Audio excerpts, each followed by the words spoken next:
President Trump is praising congressional Republicans for supporting him during Tuesday's vote to condemn his comments toward a group of Democrat congresswomen. In a tweet Tuesday, the president applauded the GOP for remaining unified during the vote, as only 4 Republicans voted in favor of the resolution. The president has been criticized this week for suggesting unspecified congresswomen go back to the places they came from. But if Americans want to see controversial statements, he said they should read over the comments the congresswomen have made about Israel, the U.S., and his presidency. In the meantime, the president and Republican lawmakers continue to refute accusations of racism. One America's Kristian Rouz has more. It's my opinion they hate our country, and that's not good. It's not acceptable. President Trump continues to push back on the accusations of racism by the infamous squad of far-left Democrats, as well as the mainstream media. Heightened political tensions entered their third day in Washington Tuesday, with top Republican lawmakers and administration officials defending the president's stance on the radical congresswomen and their views. And not just those 4, please. They just represent a very dark element in this country that seems to not respect the military, not respect the veterans, not vote for humanitarian aid. Why is that?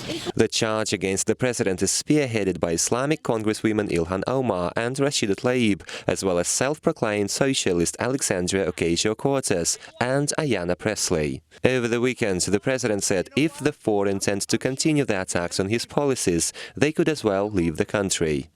The group and mainstream media have used that remark to scream racism yet again, which critics say serves exclusively political purposes. But I believe this is about ideology. This is about socialism versus freedom. And it's very clear what the debate is happening.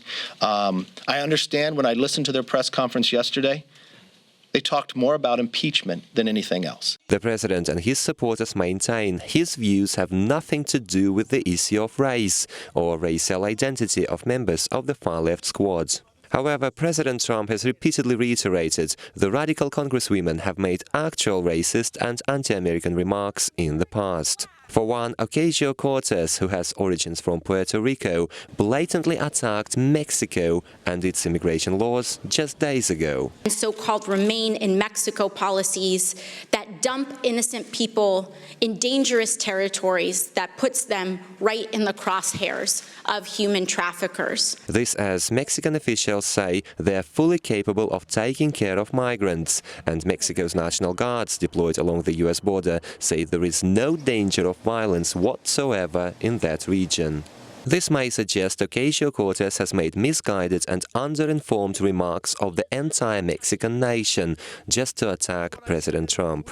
But what does the president think of Mexico? I just want to thank Mexico. They've really done a great job. We appreciate what they're doing. For their part, Omar and Tlaib have solid ties to Somalia and Palestine, respectively, and are known as fierce opponents of Israel and U.S. policies towards those countries. This despite Islamic terror groups Al-Shabaab and Hamas ruling supreme in those territories, inciting terror attacks, religious violence and even piracy. Al-Shabaab actions that were tied to the community here, you had a lot of suspicions that arose, and the community was expected to again condemn these acts and to sort of speak.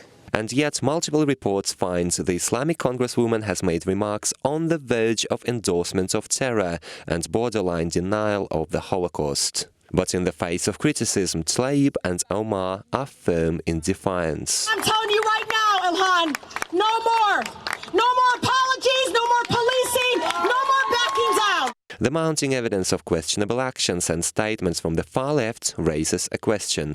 Who is actually racist in this lingering standoff? Kristian Rouz, One America News. Want to see more videos like this? Click on the link below and subscribe to One America News on YouTube. And call your cable provider and kindly demand that One America News is added to your lineup. Call and subscribe today.